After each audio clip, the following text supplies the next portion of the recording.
கடைசி காலத்தில் ஆண்டவருடைய வருகைக்கு முன்னால இந்த எழுப்புதல் திட்டத்தை நிறைவேற்ற எலியாக்கள் எழும்ப வேண்டும். அதான் ஆண்டவருடைய விருப்பம்.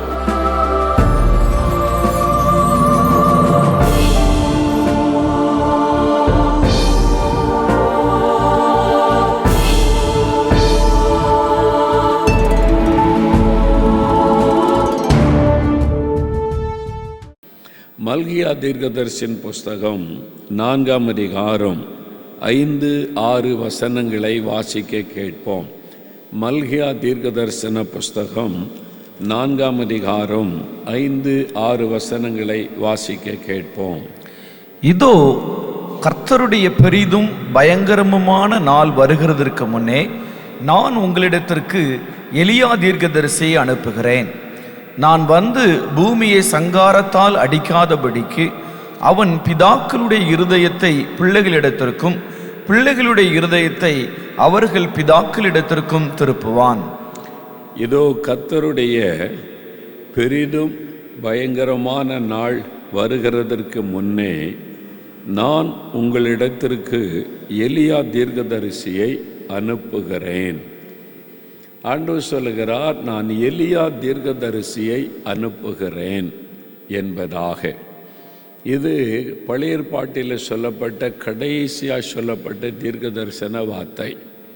இதன் பிறகு புதிய ஏற்பாட்டிற்கும் இந்த பழைய ஏற்பாட்டுக்கு இடைப்பட்ட காலம் 400 வருடங்கள் என்று சொல்லப்படுகிறது. அது சைலண்ட் பீரியட்.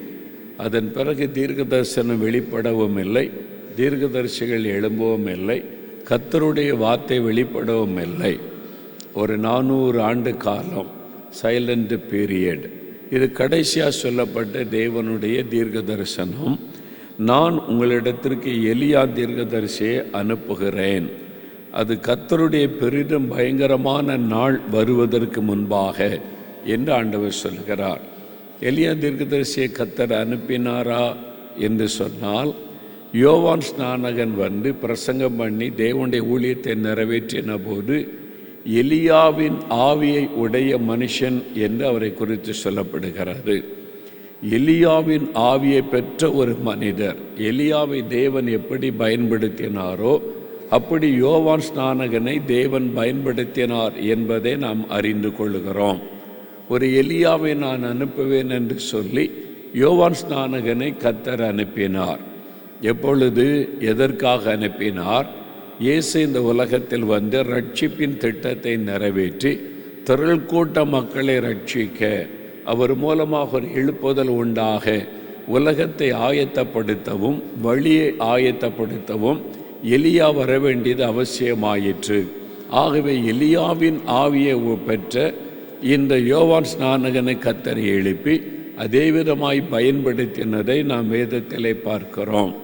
அது முதலாவது வந்த முதல் நூற்றாண்டு எழுப்புதலுக்கு முன்பாக தேவ திட்டம் நிறைவேற ஆண்டவர் யோவான் ஸ்நானகனை எழுப்பினார். இப்போ நாம் இருப்பது கர்த்தருடைய வருகையின் நாள், கடைசி காலம், உலகம் முடிவடைகிற காலம். இந்த கடைசி காலத்தில் ஒரு மாபெரும் எழுப்புதல் உண்டாக போகிறது. திரள் கூட்ட மக்கள் ரட்சிக்கப்பட்டு கர்த்தர் பக்கம் திரும்ப போகிறார்கள். இப்பொழுது ஆண்டவர் எலியாக்களை எழுப்புகிற ஒரு காலம் இது. ஆண்டவர் இந்த கடைசி காலத்தில் ஆண்டவருடைய வருகைக்கு முன்னால் எழுப்புதல் திட்டத்தை நிறைவேற்ற எலியாக்களை எழுப்புகிற காலம். எலியாக்களை தேவன் அனுப்புகிற ஒரு காலம் இது. இந்த நாளில் எலியாவை குறித்து ஏன் இப்படி சொல்லப்பட்டிருக்கிறது என்றால், எலியா காலத்தில் ஒரு எழுப்புதல் உண்டானது. எலியாவின் நாட்களில் இஸ்ரவேல் தேசத்தில் ஒரு எழுப்புதல் உண்டானது. அந்த சம்பவம் 1 ராஜாக்கள் 18ஆம் அதிகாரத்தில் எழுதப்பட்டிருக்கிறது.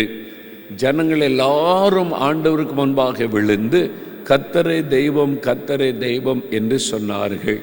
தேவனை விட்டு பின்வாங்கி போன மக்கள் எல்லாரும் மனம் திரும்பி கர்த்தர் தான் மெய்யான தெய்வம் என்று அறிக்கையிட்ட சம்பவம். ஒரு தேசமே மனம் திரும்பின ஒரு காரியம். தேசத்தின் மக்கள் எல்லாரும் உணர்வடைந்து கர்த்தர் தான் தெய்வம் என்று சொல்லி அறிக்கையிட்டு ஒரு பெரிய எழுப்புதல் உண்டான சம்பவம் 1 ராஜாக்கள் 18ஆம் அதிகாரத்தில் எழுதப்பட்டிருக்கிறது.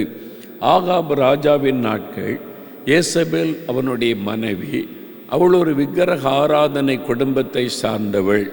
ஆகவே தன்னுடைய விக்கிரக ஆராதனையை இந்த தேசத்துக்குள்ளே கொண்டு வந்து தேசம் முழுவதும் விக்கிரகத்தினால் அவள் நிரம்ப பண்ணிவிட்டாள்.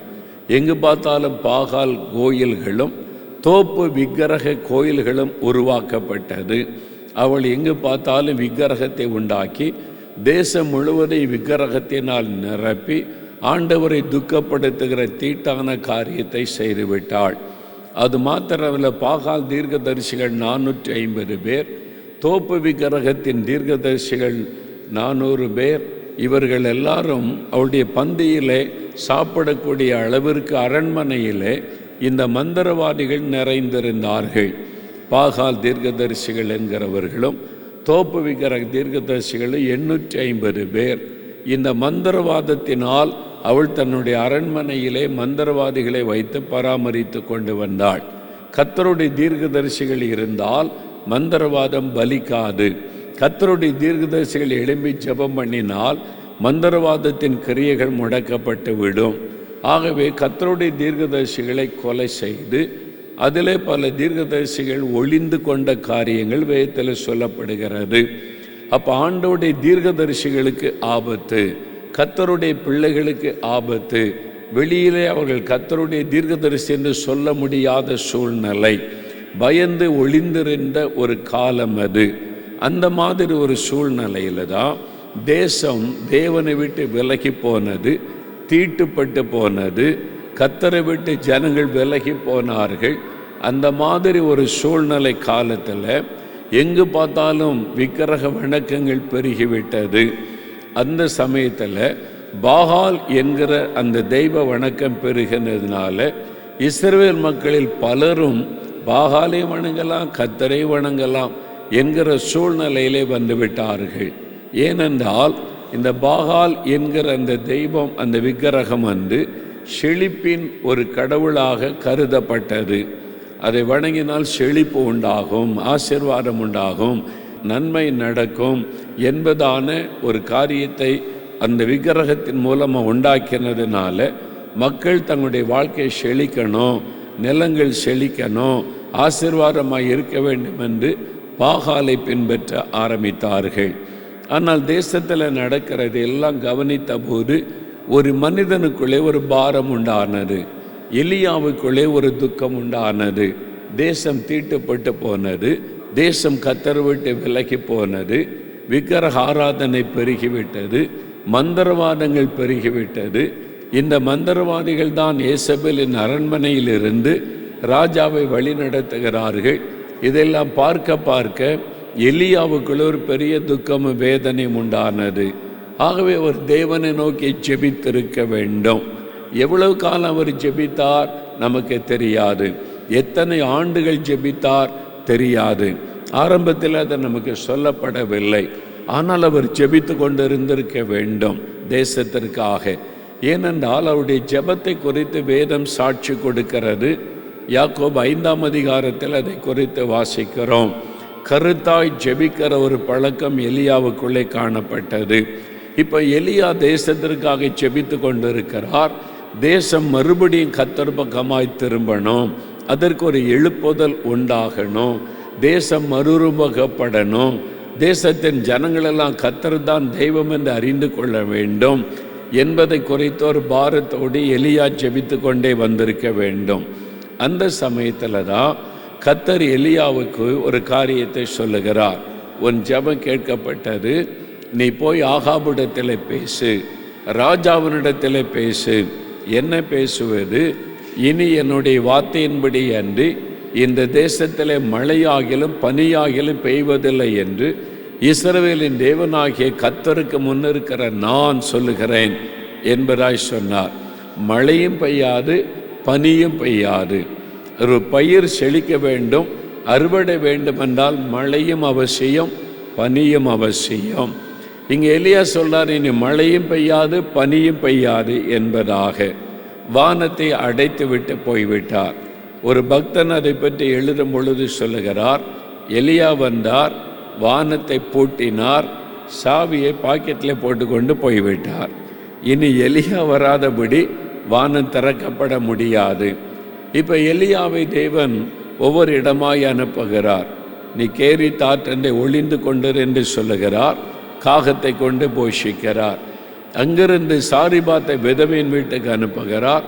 விதவை கொண்டு ஆண்டவர் போஷிக்கிறார். இதெல்லாம் நமக்கு தெரிந்த காரியங்கள். எலியாவை தேவன் அப்படி வழி நடத்தி கொண்டிருக்கிறார். கடைசியில் 3.5 ஆண்டு காலம் அவரை ஆண்டவர் ஒளித்து வைத்து பாதுகாத்து வருகிறார். 3.5 ஆண்டு காலம் ஆண்டவர் பொறுமையாய் காத்திருக்க வைக்கிறார். 3.5 ஆண்டு காலமே எலியா ஒரு விதவின் வீட்டில் தங்கி இருக்கிறார். ஜெபித்து கொண்டே இருந்திருக்க வேண்டும் அந்த தேசத்துக்காக, மக்களுக்காக. இப்போ 3.5 ஆண்டில் பஞ்சம் உண்டாகிவிட்டது. 1 வருஷம் பஞ்சம் இருந்தால் சமாளிச்சிருவாங்க, இருக்கிற தானியங்களை வைத்து சமாளித்து விடுவார்கள். 2வது வருஷமும் பஞ்சத்தை கர்த்தர் அனுமதித்தார். எலியா கிட்ட சொல்லிட்டார், இப்பவும் போகாதேன்னு சொல்லி. 2வது வருஷமும் பஞ்சம் தொடர்ந்தது. இப்போ சாப்பாட்டுக்கே கஷ்டப்படுகிற சூழ்நிலை. எந்த தெய்வம் செழிப்பு அது ஆசீர்வாதத்தை கொடுக்கும் என்று நம்பினார்களோ அந்த பாகால் அதை நம்பித்தான் அதை வணங்கினாங்க. இப்போ தேசத்தின் செழிப்பெல்லாம் போய்விட்டது. தேசம் பாதிக்கப்பட்டு விட்டது. வயல் நிலங்களிலே விளைச்சல்கள் இல்லை, பயிர்கள் பலன் கொடுக்கவில்லை. எல்லாவற்றையும் இழந்து போன ஒரு சூழ்நிலையில் அந்த மக்கள் இருக்கிறார்கள். 3வது வருஷம் பஞ்சம் தொடருகிறது. இப்போ தண்ணீருக்கு கூட பஞ்சம், குடிப்பதற்கு கூட தண்ணீர் கிடைக்காத பஞ்சம். 3.5 வருஷங்கள் கடந்து விட்டது. தேசத்தின் செழிப்பெல்லாம் போய்விட்டது. இப்போ ஜனங்களுக்குள்ளே ஒரு வேதனை. ஏன் மழை இல்லை, ஏன் செழிப்பு இல்லை? இந்த பாகால் தான் செழிப்பின் கடவுள், இவர் தான் நம்மை ஆசீர்வதிக்கிறவர் என்று நமக்கு சொல்லப்பட்டது. இப்போ அவர் எங்கே போனார்? இனி யார் உதவி செய்ய முடியும்? இனி என்ன நடக்கும்? எல்லாருக்குள்ளும் தேசத்தில் மக்களுக்குள்ளே பயமும் கலக்கமும் உண்டாகிவிட்டது. சாப்பாட்டுக்கே வழி இல்லாத சூழ்நிலை உண்டாகிவிட்டது. அப்பாவுடைய இருதயம் எலியாவை தேட ஆரம்பித்தது. எலியா என்ற ஒரு கர்த்தருடைய தீர்க்கதரிசி வந்தார். அவர்தான் வானத்தை அடைத்து விட்டு போய்விட்டார். நான் சொன்னாதான் இனி மழை பெய்யும் என்று சொல்லிவிட்டு போய்விட்டார். அந்த கர்த்தருடைய தீர்க்கதரிசி எங்கே? இனி அவர் வராமல் தேசத்துக்கு விமோச்சனம் இல்லை. அவர் வந்தால் தான் தேசத்தில் நன்மை நடக்க முடியும், இந்த சூழ்நிலை மாற முடியும் என்று சொல்லி எலியாவை எதிர்பார்க்கிற சூழ்நிலை. அந்த சமயத்தில் தான் கர்த்தர் சொல்லுகிறார், எலியாவை என் வேளை வந்துவிட்டது. நான் தேசத்தில் என் கிரியையை வெளிப்படுத்த போகிறேன். தேசத்தின் ஜனங்களை நான் சந்திக்க போகிறேன். தேசத்திற்கு என்னை வெளிப்படுத்த போகிறேன். ஆகவே நீ போய் உன்னை ஆகாபுக்கு காண்பி என்பதாக எலியாவுக்கு ஆண்டவர் கட்டளையிடுகிறார். கர்த்தருடைய வார்த்தையின்படி எலியா வந்து ஆகாபை சந்தித்த பொழுது ஒரு சவால் விடப்படுகிறாரு. கர்த்தர் தெய்வனா கர்த்தரை வணங்கணும், பாகால் தெய்வனா பாகாலை வணங்கணும். 2ஐயும் போட்டு வணங்கி இந்த மாதிரி தேவனை துக்கப்படுத்தக்கூடாது என்பதாக பேசி கர்த்தர் தெய்வமா பாகால் தெய்வமா என்கிற ஒரு சவால் வருகிறது. கர்த்தர் சொன்ன வார்த்தையின்படி ஒரு பலிபீடத்தை உண்டாக்கி அந்த பலிபீடத்திலே பலியை இட்டு பலிக்கு நெருப்பு மாத்திரம் வைக்கக்கூடாது. பாகாலை நோக்கி அவர்கள் கூப்பிடட்டும், நீ கர்த்தரை நோக்கி கூப்பிடு.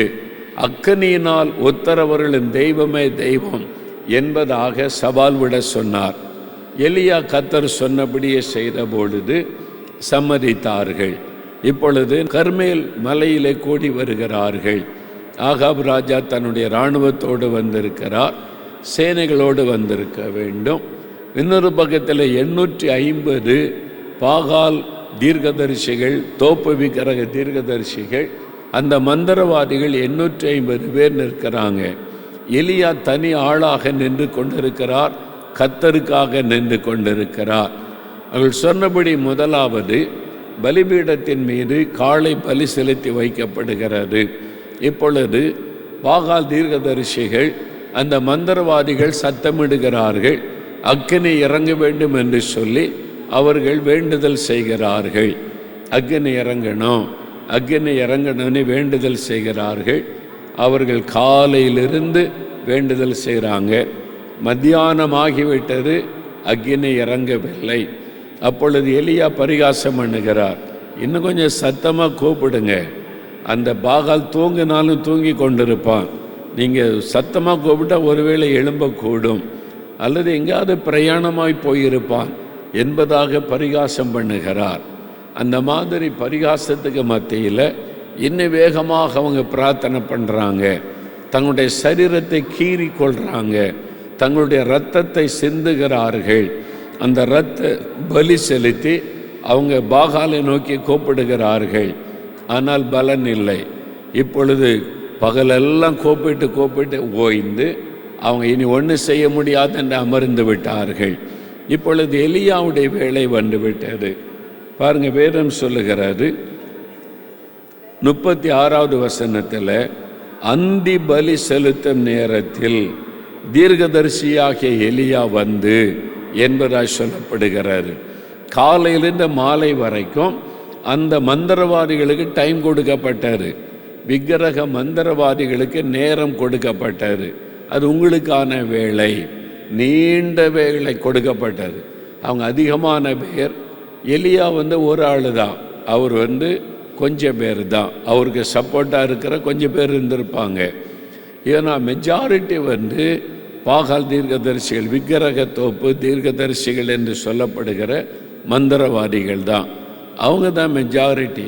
அதனால் முதல்ல நீங்கள் கூப்பிடுங்கன்னு சொல்லி காலையிலேருந்து மாலை வரைக்கும் கூப்பிட்டு பலன் இல்லை. இப்போ எலியாவுடைய வேலை வந்து விட்டார். எலியா வானத்தின் அக்கினி இறங்கினால் ஜனங்கள்லாம் கர்த்தர் பக்கமாக திரும்புவார்கள். எலியாவுக்கான வேலை இது.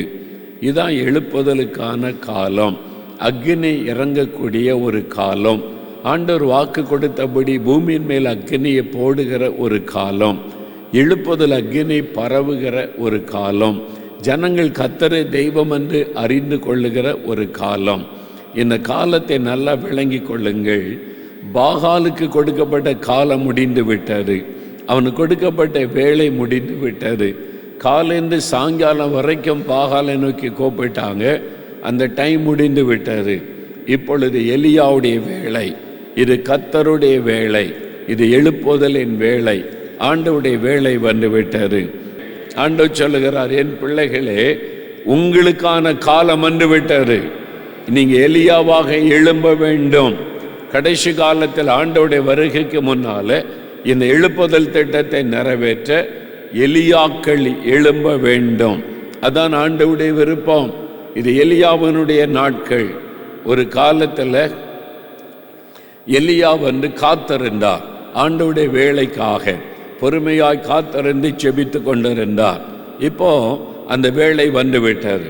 அதுதான் ஆண்டவர் சொல்லுகிறார், அந்தி பலி செலுத்தும் நேரம், கர்த்தர் கிரியை செய்கிற வேலை வந்துவிட்டது. இப்போ நாம் நம்முடைய தேசத்தில் மாபெரும் எழுப்புதலை பார்க்க போகிறோம். கர்த்தரை தெய்வம் என்று ஜனங்கள் மனம் திரும்புவதை பார்க்க போகிறோம். அதற்கு தான் எலியாவை தேவன் அனுப்புகிறேன் என்று சொல்லுகிறார். இந்த கடைசி காலத்தில் ஆண்டவருடைய பெரிதும் பயங்கரமான நாள் வருவதற்கு முன்பாக எலியாவை நான் அனுப்புவேன் என்ற வார்த்தை நிறைவேறுகிற ஒரு காலம் அது. அப்படின்னா எலியா எங்கிருந்து வருவார்? எங்கள் வெளிநாட்டிலேருந்து வருவாரா? அமெரிக்காவிலேருந்து வருவாரா? ஏதோ ஒரு நாட்டிலேருந்து எலியா வருவாரா? எலியாவை அனுப்புவேன் என்று கர்த்தர் சொன்னாரே என்று யாரையோ நாம் தேடிக்கொண்டிருக்கலாம். ஆனால் ஆண்டவர் என்ன சொல்லுகிறார்? நீதாந்த எலியா, நீதாந்த எலியா.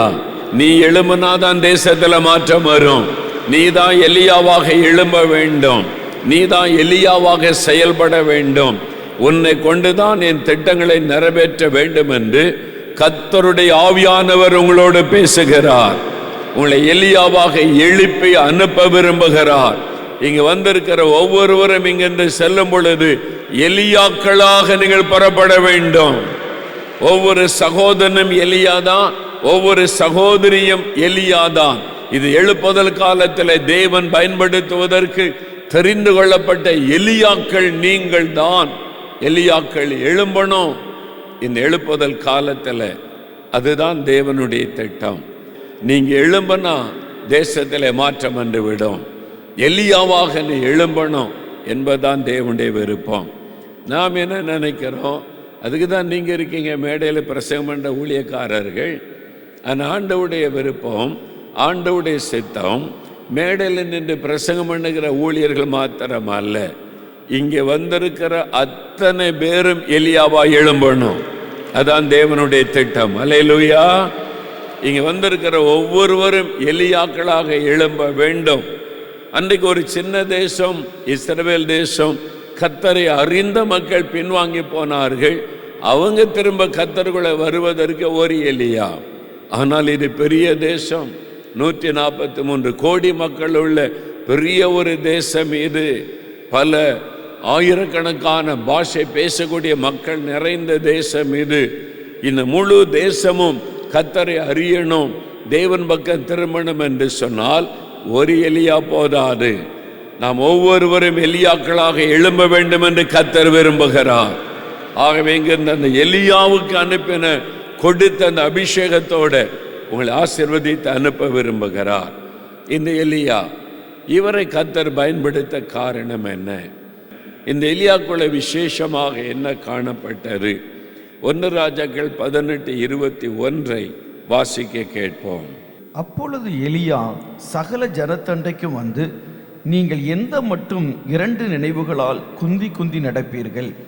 கர்த்தர் தெய்வமானால் அவரை பின்பற்றுங்கள், பாகால் தெய்வமானால் அவனை பின்பற்றுங்கள் என்றான். ஜனங்கள் பிரதியுத்தரமாக அவனுக்கு ஒன்றும் சொல்லவில்லை. எலியா அவ்வளவு பெரிய கூட்டத்துக்கு நடுவில் நிற்கிறார். ஜனங்கள் ஏற்கனவே விக்கிரகங்கள் பாகாலை வணங்க ஆரம்பிச்சிட்டாங்க. அது நமக்கு போதும் என்று 3 வருட கால பஞ்சத்தின் நிமித்தமாய் 3.5 ஆண்டு கால பஞ்சம் பாதிப்பை உண்டாக்கி மக்கள் பதில் பேச முடியாமல் நின்று கொண்டிருந்தார்கள். எலியா வந்து சொல்லுகிறார், கர்த்தர் தெய்வமானால் கர்த்தரை தொழுது கொள்ளுங்கள், பாகால் தெய்வமானால் அதுக்கு பின்னாலே போய்விடுங்கள் என்பதாய் ஜனங்கள் சூழ்நிலை பார்த்து அமைதியாய் நின்று கொண்டிருக்கிறார்கள். கர்த்தர் தெய்வமா பாகால் தெய்வமா சவால் விடுகிற சூழ்நிலையிலே எலியா நின்று கொண்டிருக்கிறார்.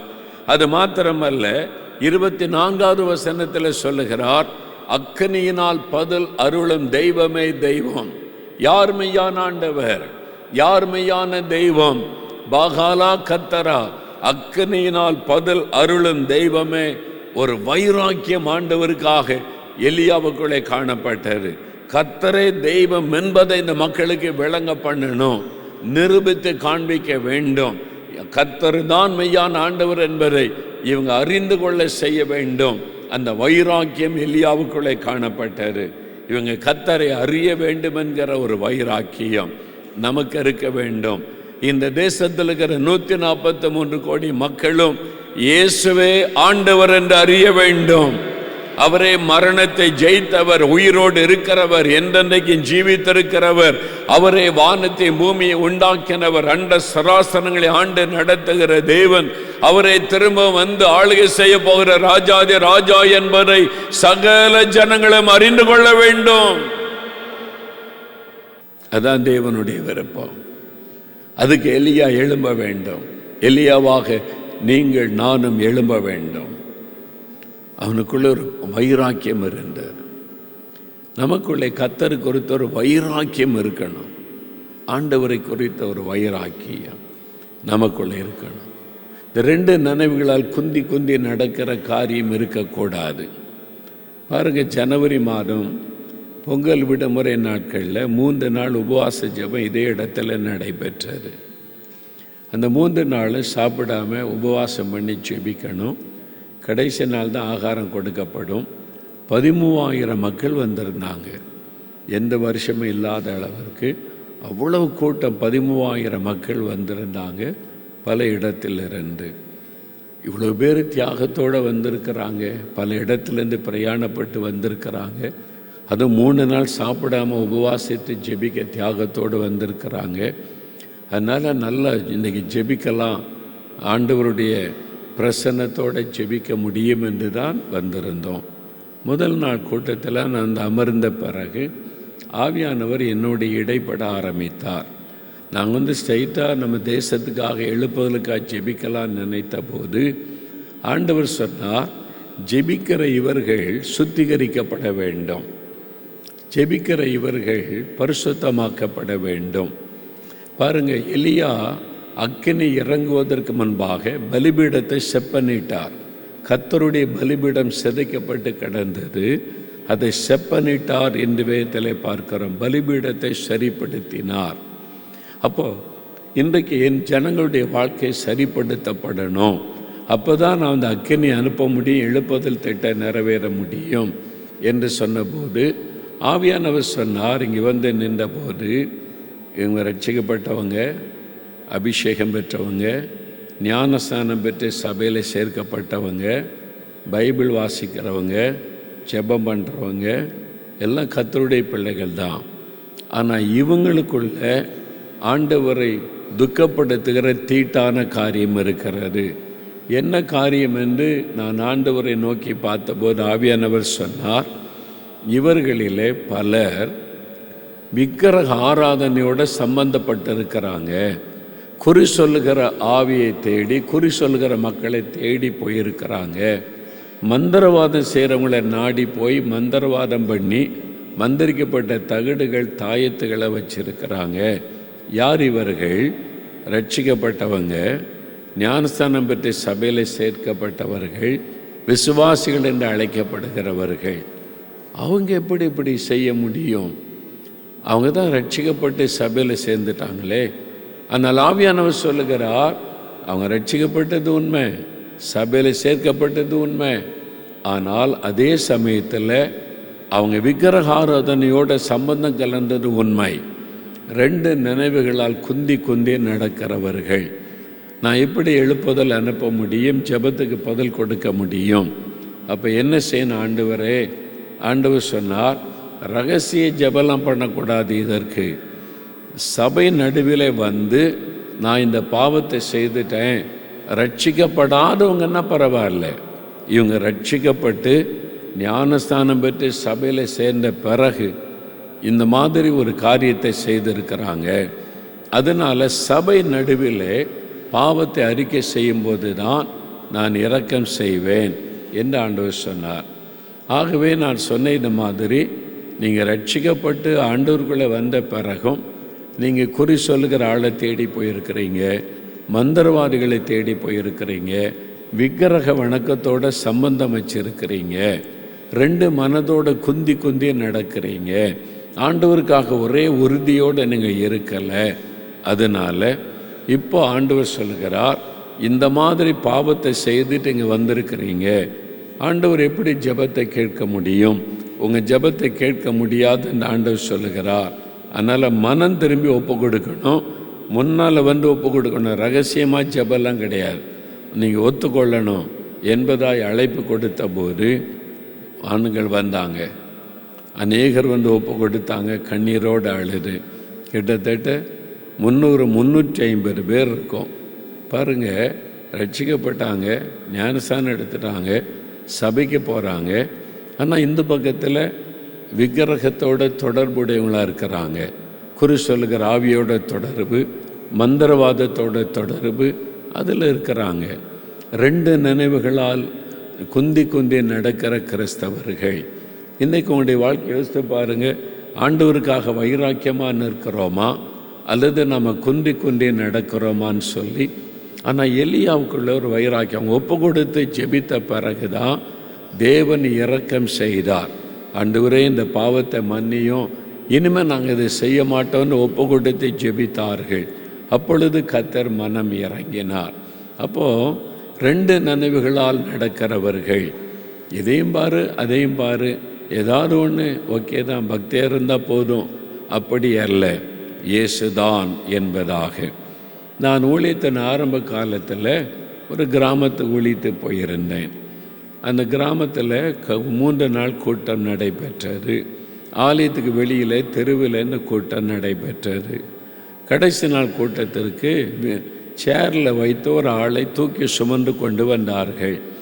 ஒரு 4-5 பேர் சேர்ந்து சேரில் வைத்து ஒரு ஆளை கொண்டு வந்து கூட்டத்தில் வைத்தார்கள்.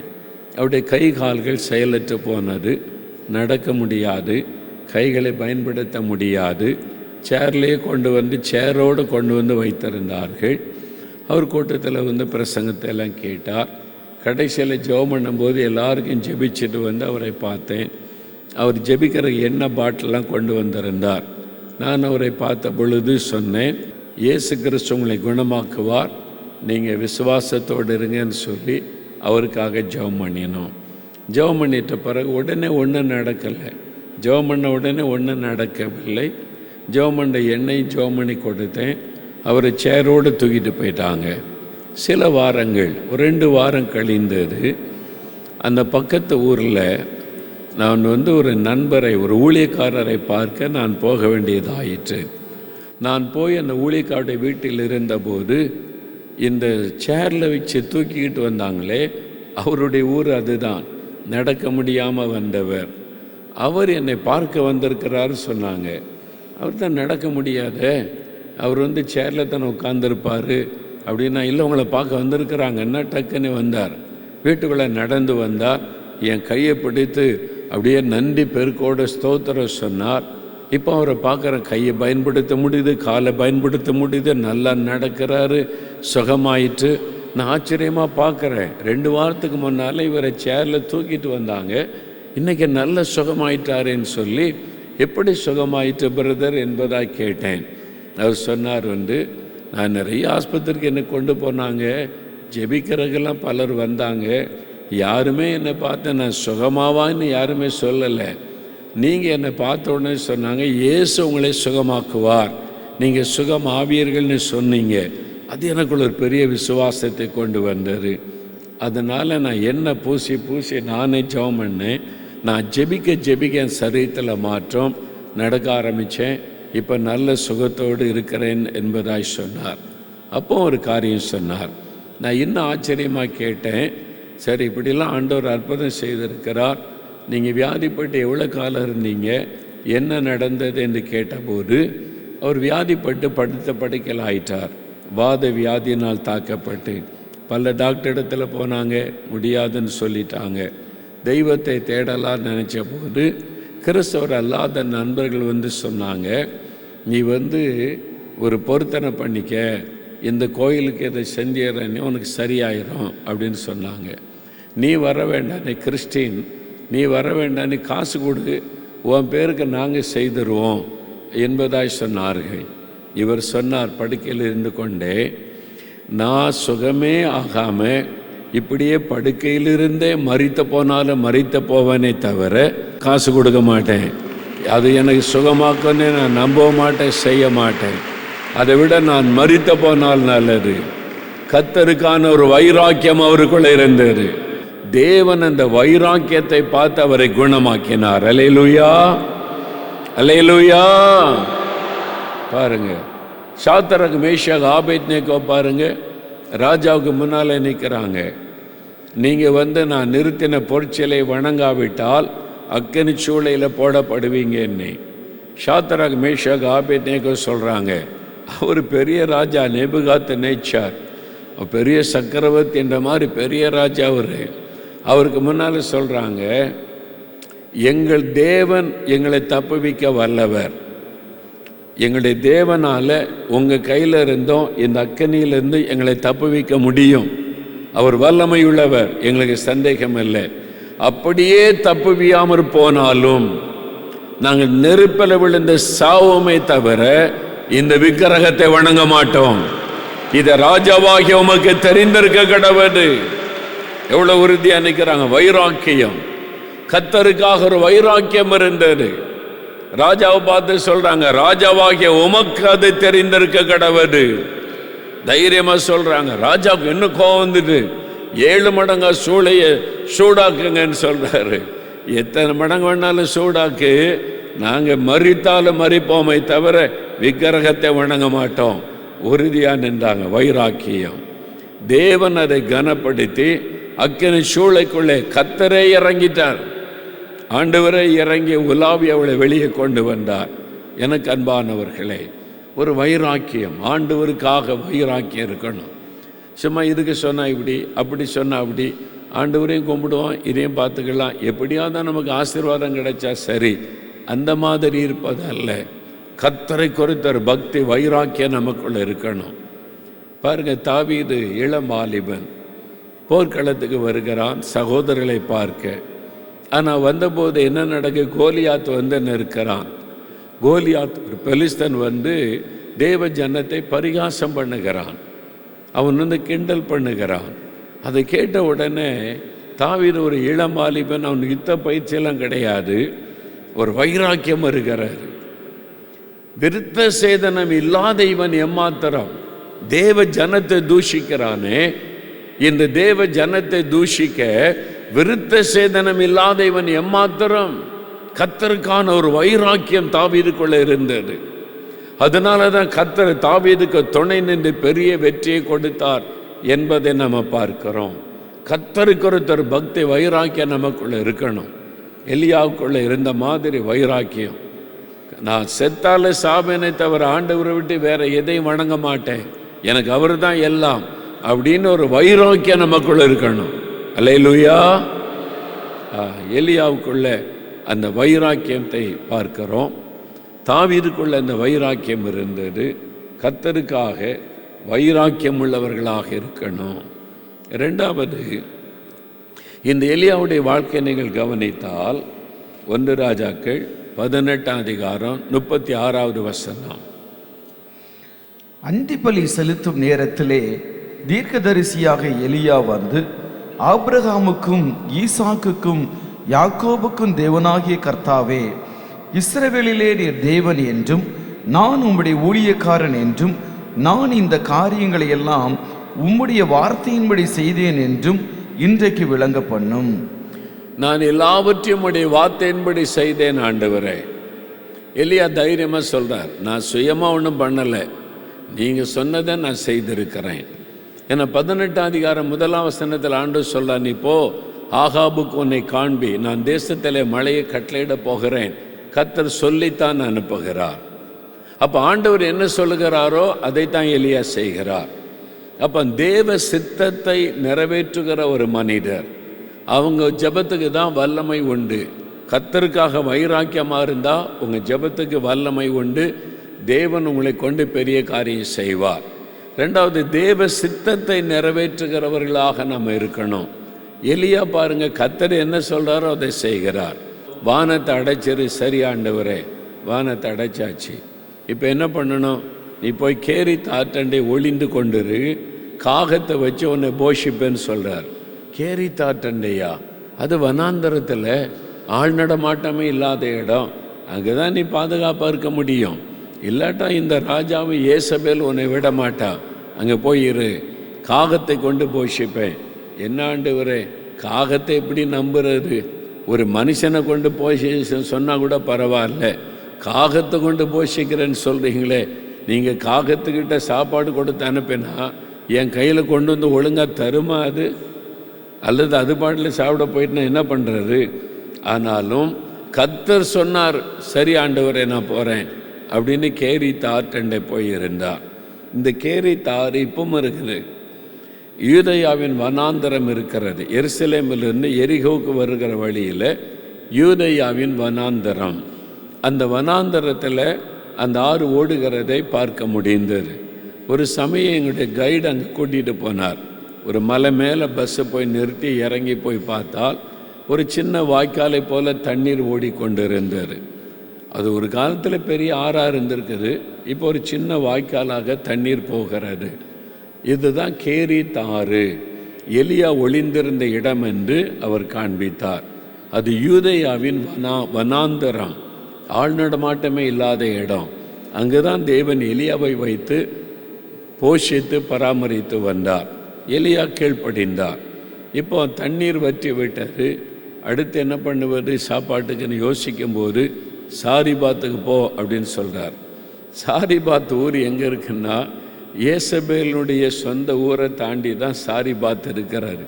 அந்த வழியாக தான் போகணும், சமாரியாவை கடந்து அந்த வழியாக தான் அவர் போகணும். அப்போ அவர் சொல்லியிருக்கலாம், ஆண்டவரே இது ரொம்ப ஆபத்தானது, ரிஸ்க்கு, நான் அந்த பக்கம் போகலை, இந்த பக்கம் போயிடட்டுமா, இங்கே இருக்குல்ல இந்த பக்கமாக போய் நான் சவுத் பக்கமாக போயிடுறேன், தென் பக்கம் போடுறேன், அங்கே போனால் ஆபத்து அப்படின்லாம் சொல்லலை. கர்த்தர் சொன்னால் சரி ஆண்டவரே நான் கீழ்ப்படுகிறேன். ஆண்டவர் என்ன சொல்லுகிறாரோ அதை செய்வார், கர்த்தர் என்ன சொல்லுகிறாரோ அதை செய்வார். எலியா அதனால தான் கர்த்தர் அவரை வல்லமையாக பயன்படுத்தினார் என்பதை நம்ம பார்க்கிறோம். இன்றைக்கு ஆண்டவர் என்ன தேடுகிறார்? ஆண்டவர் என்ன சொல்கிறாரோ அதை செய்யணும். சொந்தமாக எதுவும் செய்யக்கூடாது, சுயமாக எதுவும் செய்யக்கூடாது, நீங்களே ஊழியத்தை பிளான் பண்ணக்கூடாது. கர்த்தர் என்ன சொல்கிறாரோ அதை தான் ஊழியமாக செய்யணும். உங்களுடைய சொந்த வாழ்க்கையில், தனிப்பட்ட வாழ்க்கையில், குடும்ப காரியத்தில், எந்த காரியமானாலும் கர்த்தர் உங்களுக்கு கைடன்ஸ் கொடுக்க, ஆலோசனை கொடுக்க ஆயத்தமாக இருக்கிறார். ஆண்டவர்கிட்ட கேட்டு அதன்படி செய்கிறவளாக இருக்கணும். மத்திய 7ஆம் அதிகாரத்தில் இயேசு ஒரு காரியம் சொல்லுகிறார். தன்னுடைய வருகை குறித்தும் பரலோக பாக்கியத்தை குறித்து சொல்லும் பொழுது, பிதாவின் சித்தம் செய்கிறவனை அல்லாமல் என்னை நோக்கி கர்த்தாவே கர்த்தாவே என்கிறவன் பரலோகத்தில் பிரவேசிப்பதில்லை. பிதாவின் சித்தம் செய்யணும். பிதா என்ன சொல்லுகிறாரோ அதன்படி செய்கிறவங்க தான் வருகையில் காணப்பட முடியும் என்று ஆண்டவர் தெளிவாய் சொல்லுவதை பார்க்கிறோம். அப்போ சிலர் சொல்லுவாங்களா, ஆண்டவரே உம்முடைய நாமத்தினாலே நாங்கள் வியாதியஸ்தரை குணமாக்கினோம், உம்முடைய நாமத்தினாலே பிசாசுகளை நாங்கள் துரத்தினோம், உம்முடைய நாமத்தினால் அற்புத அடையாளங்களை செய்தோம், எங்களுக்கு தெரியலையான்னு கேட்டால் ஆண்டவர் சொல்லுவாராம், அக்கிரம செய்கைக்காரரே என்னை விட்டு அகன்று போங்கள், உங்களை எனக்கு தெரியாது, ஹூ ஆர் யூ அப்படின்னு ஆண்டவர் கேட்பாராம். எப்படி இருக்கும் பாருங்க. ஊழியம் செய்தவங்க, பிசாசை துரத்தினவங்க, வியாதியஸ்தரை குணமாக்கினவங்க, இயேசுவின் நாமத்தில் அற்புத அடையாளங்களை செய்தவங்க. ஆண்டவர் சொல்லுகிறார், உங்களை எனக்கு தெரியாது, நீங்கள் யாருன்னே எனக்கு தெரியல, உங்கள் இஷ்டப்படி ஊழியம் செய்கிறீங்க, உங்கள் இஷ்டப்படி பிசாசை விரட்டுறீங்க, உங்கள் விருப்பப்படி எல்லாத்தையும் செய்தீங்க, உங்கள் பேருக்காக புகழுக்காக உங்கள் சபைக்கு ஏன் சபை ஏன் ஆத்மா ஏன் ஊழியம் அப்படின்னு சொல்லலாம் செஞ்சீங்க. நான் சொன்னதை நீ செய்தியா? நான் சொல்லுகிறபடி நடந்தியா? பிதாவின் சித்தத்தின்படி காரியங்களை செய்தியா? உன் விருப்பப்படி எல்லாமே செய்கிற. இதான் ஒரு குறைபாடு. அப்போ ஆண்டவர் என்ன சொல்கிறாரோ அதை செய்யணும். ஆண்டவர் என்னை ஊழியத்துக்கு அழைச்ச போது 74 என்னுடைய அறைக்குள்ள அப்படியே ஃபயர் அக்கினி எரிந்து கொண்டிருந்தது. அந்த அக்கினிக்கு நடுவில் இருந்து கர்த்தருடைய குரல், ஆண்டவருடைய சத்தம், இடி முழக்கத்தை போல் அந்த சத்தம். சென்னையில் பாடியில் நான் தங்கியிருந்த அறைக்குள்ளே அது நடைபெற்றது. நான் நடுக்கத்தோடு தேவ சமூகத்தில் முழங்காலில் நின்று ஆண்டவரிடத்தில் கேட்டபோது ஆண்டவருடைய குரல் தொனித்தது, என்னோடு பேசினார். அப்போது ஊழியத்துக்கு அழைக்கப்பட்டோம். நான் ஊழியம் செய்யாமல் வேலை செய்ய ஆரம்பிச்சிட்டேன். ஒரு 20 நாள் வேலை செய்திருப்பேன். அப்போ தான் ஆண்டவர் என்கிட்ட பேசினார். நான் உன்னை எதுக்கு தெரிந்து கொண்டேன், என்ன பண்ணிக்கிட்டு இருக்கேன்னு கேட்டார். நான் ஊழியத்துக்காக தெரிந்து கொண்டு படிப்பெல்லாம் விட்டுட்டு வந்தேன்ல, இங்கே வேலை பார்க்குற அப்படின்னு சொன்னார்.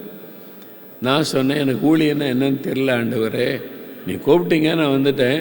ஞாயிற்றுக்கிழமை ஊழியம் செய்கிறேன்ல, ட்ராக்ஸ் கொடுக்குறேன், கிராமத்துக்கு போகிறேன், தெரு பிரசங்கம் பண்ணுறேன், உண்மை பற்றி சொல்கிறேன். ஞாயிற்றுக்கிழமை ஒரு நாள் தான் ஊழியம் இருக்குது, மற்ற நாளில் வேலை பார்க்கலான்னு சொன்னாங்க, வேலை பார்த்துக்கிட்டு இருக்கிறேன்னு. ஆண்டவர் சொன்னார், அதுக்காக நான் உன்னை தெரிந்து கொண்டேன், நீ எனக்கு வேணும், என் ஊழியத்தை செய்யணும்.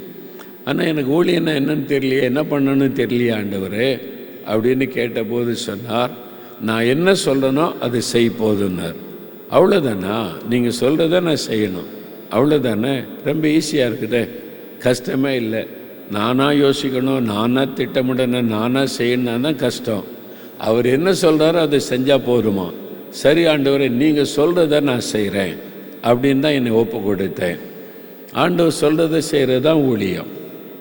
நம்ம இஷ்டப்படி செய்வது அல்ல, கர்த்தர் என்ன சொல்கிறாரோ அதன்படி செய்வது. அப்போ தான் ஆண்டவர் அதில் சந்தோஷப்படுவார்.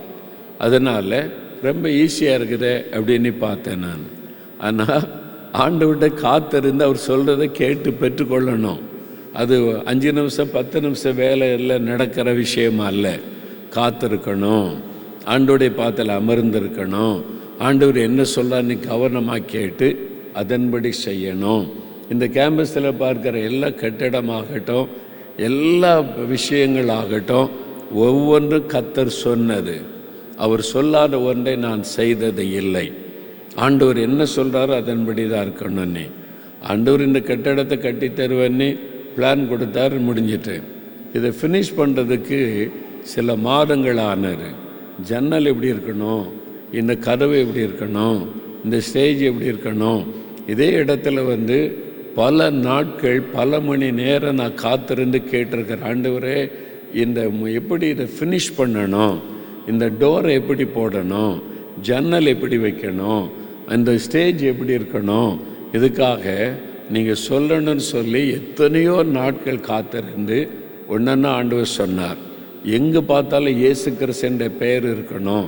அதனால தான் பாருங்கள், கர்த்தர் சொன்ன மாதிரி எல்லா இடத்துல இயேசு கிறிஸ்துவை பற்றி, அதில் ஆங்கிலத்திலே தமிழ்லே நீங்கள் பார்க்கணும். எங்கே திரும்பினாலும் இயேசு இயேசு இயேசு கிறிஸ்து என்கிற வார்த்தை அதை பார்க்க முடியும். எல்லாமே ஒன்று ஆண்டவர் சொன்னார். அதே மாதிரி இந்த கேம்பஸில் ஒவ்வொரு கட்டிடமும் கர்த்தர் சொன்னது, அவர் காண்பித்தது, இப்படி தான் இருக்கணும், இப்படி தான் செய்யணும். அப்போ தேவனிடத்திலிருந்து அந்த ஆலோசனை பெறுவதற்கு அது சாதாரண ஒரு காரியம் அல்ல. ஒரு மனுஷனாக இருந்தால் போய் உடனே கேட்டுக்கொள்ளலாம். ஆண்டவர் நம்மகிட்ட வந்து சொல்லணும், இந்த காரியத்தை இப்படி செய் என்பதாக. சில சமயம் உடனே பதில் சொல்லுவார், சில சமயம் அமைதியாகிடுவார். அதுக்காக மணிக்கணக்காக மாதக்கணக்காக சில சமயம் காத்திருக்கணும். அப்போ தான் ஆண்டவர் பதில் தருவார். அதுக்கு தான் நமக்கு பொறுமை வேணும், கர்த்தரிடத்தில் காத்திருக்கணும். அப்போ நாம் அவசரப்பட்டு ஊழியத்தை பிளான் பண்ணோன்னு சொன்னால் ஆண்டவர் சொல்லுவார், நீ தானே திட்டம் போட்ட, நீ தானே பிளான் போட்ட, நீ கட்டிக்க அப்படின்னு சொல்லிடுவார். ஆனால் ஆண்டவர் பிளான் கொடுத்து ஆண்டவர் சொல்லுகிறதை செய்தால் பண கஷ்டமே இருக்காது, பண பிரச்சனையே இருக்காது. அவர் எல்லாத்தையும் ப்ரொவைட் பண்ணிடுவார்.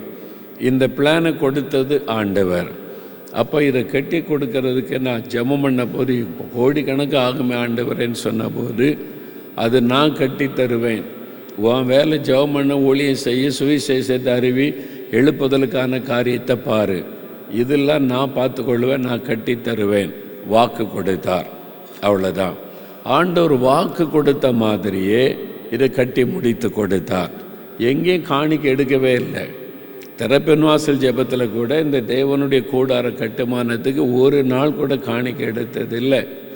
வெளிநாட்டுக்கு இத்தனை ஊழியம் பேருக்கு எங்கேயும் இதை பற்றி சொன்னதும் இல்லை, ஃபண்ட் ரைஸ் பண்ணதும் இல்லை. ஆண்டவர் சொன்னார், நான் கட்டி தருவேன், நீ உன் ஊழியத்தை பாருன்னார். ஒரு நாள் கூட நான் ஆண்டவர்கிட்ட போய், ஆண்டவரே இந்த கட்டடத்துக்குள்ளே பண தேவை இருக்குது, நான் என்ன பண்ணுறது, பணத்துக்காக ஜெபித்ததும் இல்லை, நான் கண்ணீர் வடித்ததும் இல்லை, இந்த கட்டடத்துக்காக ஜெபித்ததே இல்லை. நான் கட்டி தருவேன்னார். வாக்குத்தத்தத்தை சொல்லி ஸ்தோத்திரம் பண்ண, அவ்வளோதான். அவர் தான் கட்டி கொடுத்தார். ஆண்டவர் சொன்னார், இந்த கட்டடத்துக்காகலாம் அவன் கண்ணீரை வீணாக்காத, ஆத்துமாக்களுக்காக தான் கண்ணீர் வடிக்கணும், தேசத்துக்காக தான் கண்ணீர் வடிக்கணும். இந்த பணத்துக்காக கட்டடத்துக்காக கண்ணீர் வடித்து உன் கண்ணீரை வீணாக்கக்கூடாது. இதை ஆண்டவர் எனக்கு கற்றுக் கொடுத்தார். அதனால் இந்த உலக தேவைகளுக்காக கண்ணீர் விட்டு ஜெபிக்கிறது அதை ஆண்டவர் விரும்பவில்லை. அதை விசுவாசி, ஆத்துமாக்களுக்காக அழுது ஜெபமணி என்பது தான். இதை ஆண்டவர் கற்றுக் கொடுத்தார். இது ஆண்டவர் சொன்னதுனால அவரை எல்லாத்தையும் செய்து கொடுத்தார், எல்லாத்தையும் அழகாக செய்து முடித்தார். ஆரம்பத்தில் எனக்கு ஒரு பயம் இருந்தது, இவ்வளோ பெரிய கட்டடமாக இருக்குது, இவ்வளோ பணம் யார்கிட்ட நீ கேட்க வேண்டாம், நான் பார்த்துக்கிறேன்னு வேறு கர்த்தர் சொல்லிட்டாரு. அப்படின்னும் போது எனக்கு ஒரு பெரிய விசுவாச போராட்டம் வந்தது.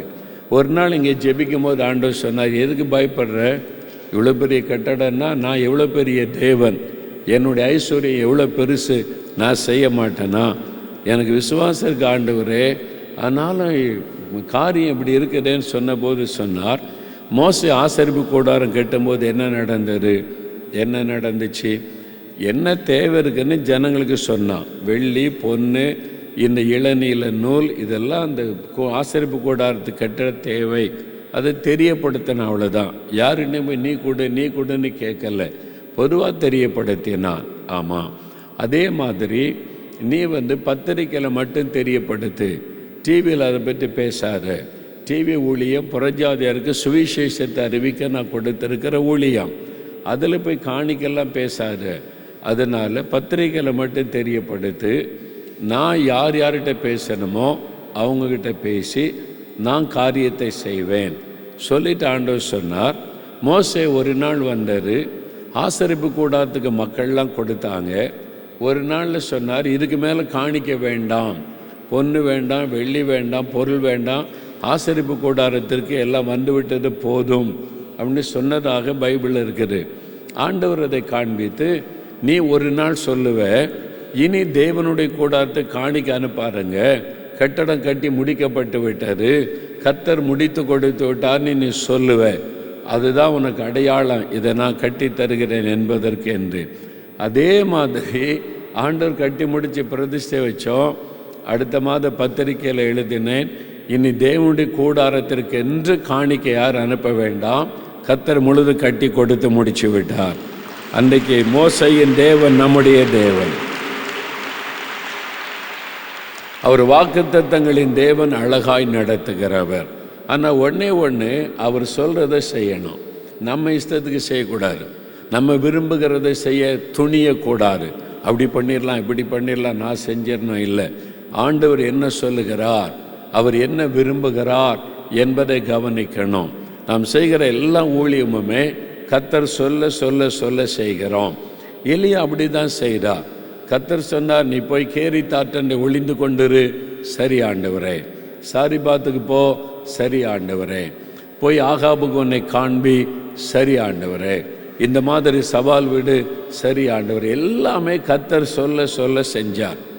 அதைத்தான் ஆண்டவர் எதிர்பார்க்கிறார். என் மகனே மகளே, நான் எலியா மாதிரி உன்னை பயன்படுத்தி உன் மூலமாக பெரிய காரியத்தை செய்ய விரும்புகிறேன்.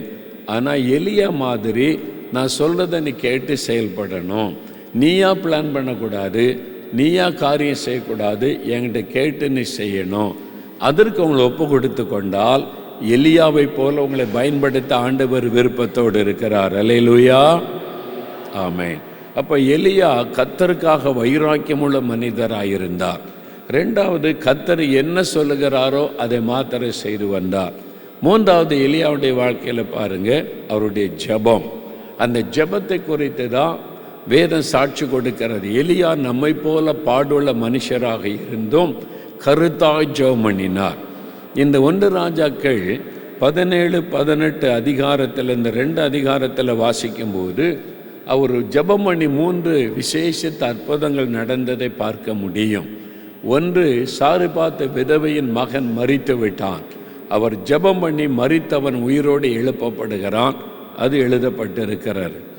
ரெண்டாவது, அக்கினி வானத்திலிருந்து இறங்கணும் என்பதற்காக ஜெபம் பண்ணுகிறார்.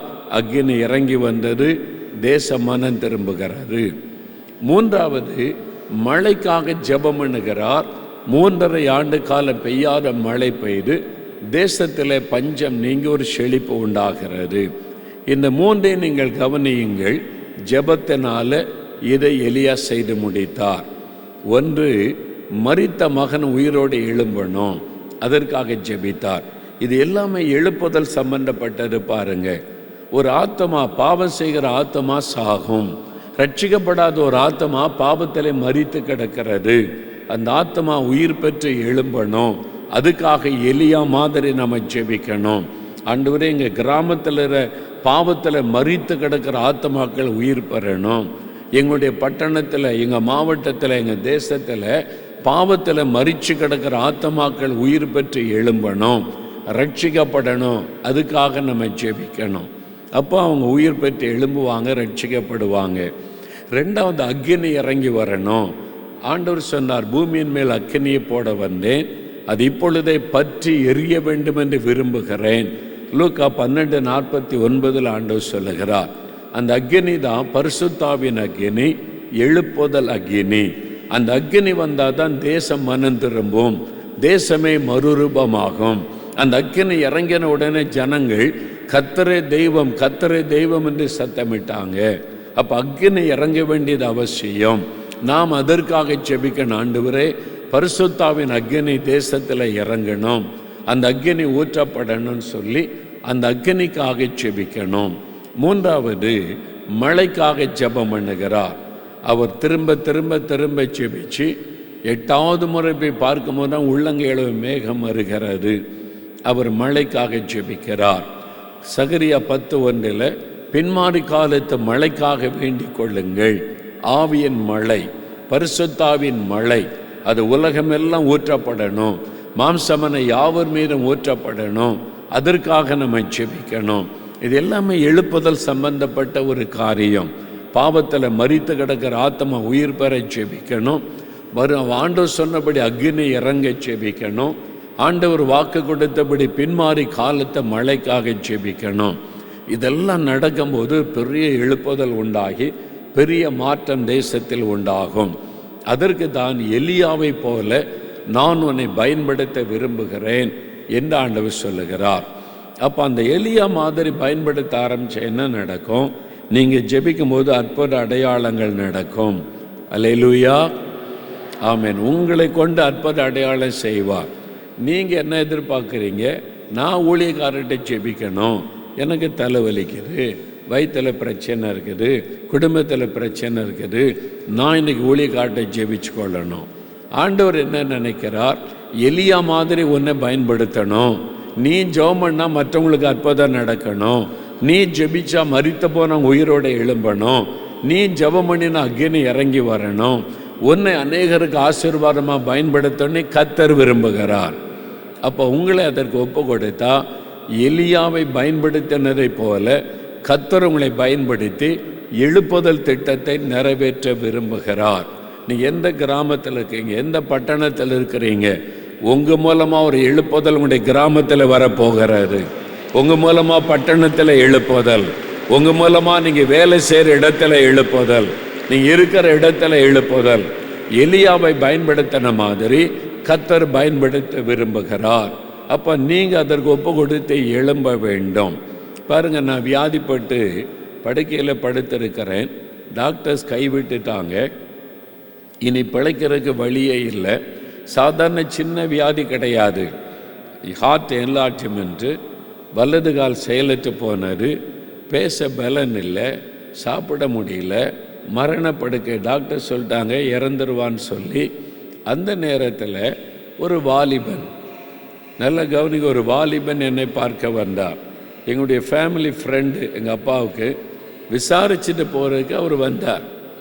பாடியில் Lucas TVS group of companies இருக்குது, அதில் வேலை செய்து கொண்டிருந்த ஒரு வாலிபன். அவர் பாஸ்டரும் அல்ல, எவாஞ்சலிஸ்டும் அல்ல, தீர்க்கதரிசியும் அல்ல, அப்போஸ்தலனும் அல்ல, முழு நேர ஊழியரே இல்லை. அவர் ஒரு ஃபேக்ட்ரியில் வேலை செய்கிற ஒரு வாலிபன்.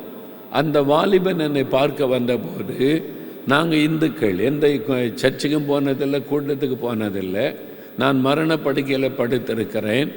என்னுடைய தாயார் அவரை பார்த்து சொல்கிறாங்க, என் மகனை எல்லாரும் கைவிட்டுட்டாங்க, நீ இயேசுவை நோக்கி என் மகனுக்காக ஜெபிப்பியான்னு கண்ணீரோடு சொல்கிறாங்க.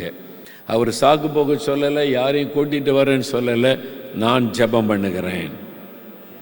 என் படுக்கையின் அருகில் முழங்கால் படியிட்டார், கரத்தை உயர்த்தி ஜெபிக்க ஆரம்பித்தார். அப்பொழுதே அவர் ரட்சிக்கப்பட்டு பரிசுத்தாவின் அபிஷேகம் பெற்ற ஒரு வாலிபன். அவர் கரம் உயர்த்தி ஜெபம் பண்ணுகிறார். நல்ல ஒரு பாரத்தோட வைராக்கியமாக ஜெபிக்க. மரணப்படுக்கை, நான் வியாதி சாதாரண வியாதி கிடையாது, மரணம், கைவிடப்பட்ட நிலைமை. எந்த நேரத்தில் மரணம் சம்பவிக்கலாம். ஆனால் அவர் சின்சியராக விசுவாசத்தோட ஜெபிக்கிறார். என் மேலே அவர் கை வைக்கவே இல்லை, அவர் கரம் உயர்த்தி ஜெபிக்கிறார். இயேசுவே நீர் வாரும், நீ தொடும், ஒரு அற்புதம் செய்யணும் ஜெபிக்கும் போது இயேசு வந்து என் படுக்கை பக்கத்தில் வந்து என்னை தொட்டார். இயேசுடைய தொடுதலை உணர்ந்தேன். உடனே எனக்கு சுகம் உண்டாயிற்று. நான் இயேசுவை கூப்பிடவும் இல்லை, என் தாயார் தான் இயேசுவை இயேசுன்னு பேரை சொல்லி கொண்டிருந்தாங்க. நான் ஜெபம் பண்ணவும் இல்லை, கூப்பிடவும் இல்லை. அந்த வாலிபன், அவருடைய ஜெபம் என் மரணக்கட்டை மாற்றினார். எப்படி அந்த வல்லமை!